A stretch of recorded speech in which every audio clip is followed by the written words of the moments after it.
ગુજરાતભરના તાજા અને સચોટ સમાચાર મેળવવા માટે અમારી રાષ્ટ્રીય સમાચાર ચેનલને સબસ્ક્રાઇબ કરો અને બેલ આઇકન પર ક્લિક કરો।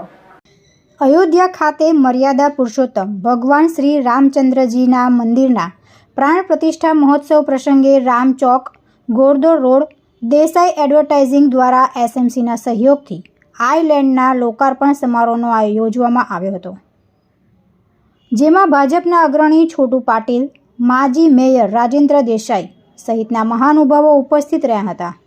એક તરફ દેશભરમાંથી કાર સેવકો અયોધ્યા તરફ કૂચ કરી રહ્યા હતા, તે સમયે સરકારના ગોળીબારમાં કલકત્તાના બે સગા ભાઈઓ જેઓ કોઠારી બંધુથી ઓળખાતા હતા, તેઓ શહીદ થઈ ગયા હતા અને બંને ભાઈઓની યાદમાં આ ચોકનું નામ શહીદ ચોક પાડી દીધું હતું।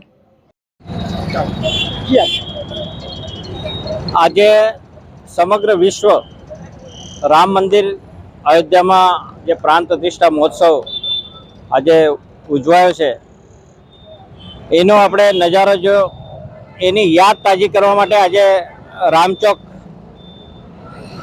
દેસાઈ એડવર્ટાઇઝના માલિક અમારા મિત્ર કશ્યપભાઈ, પૂર્વ મેયર રાજુભાઈ દેસાઈ અને એમનો પરિવાર અહીંયા ઉપસ્થિત છે।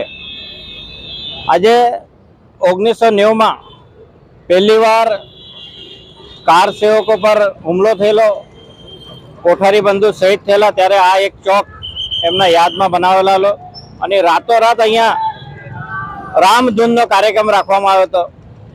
આજે તમે જોઈ રહ્યા છો, સમગ્ર ભારત દિવાળીની પણ દિવાળી કરતાં પણ વિશેષ આનંદ આજે મળ્યું છે, એટલે હું સૌને શુભેચ્છા પાઠવીશ અને આજને તકે પ્રધાનમંત્રી નરેન્દ્રભાઈ મોદી સાહેબને શુભેચ્છા પાઠવીશ કે એમને આ પોસિબલ કર્યું, આ શક્ય કર્યું આ કામ।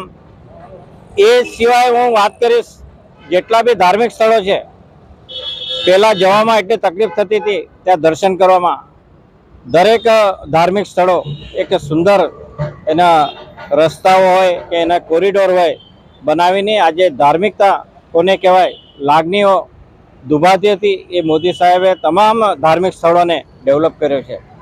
આજે રામચોક પર તમે જોઈ રહ્યા છો, નવા રંગરૂપમાં ત્રિશુલ સાથે એક એડવર્ટાઇઝ એજન્સી છે દેસાઈ એડવર્ટાઇઝ, એમને ખૂબ આજે આજના દિવસની યાદ કરીને આ સર્કલને ડેવલપ કર્યું છે, એ માટે એમનો બી ખૂબ ખૂબ આભાર। ત્યારબાદ બાબરી ધ્વંસના સમયે જ અહીં હનુમાન મંદિર ઊભું કર્યું હતું અને એ ચોકનું નામ રામચોક પાડ્યું હતું, જે વિસ્તાર આજે પણ રામચોકથી ઓળખાય છે, જેનું આજે રામચોક ખાતે લોકાર્પણ કરી ઉજવણી કરવામાં આવી હતી। તુલસી શર્મા સાથે રાષ્ટ્રીય સમાચાર, સુરત।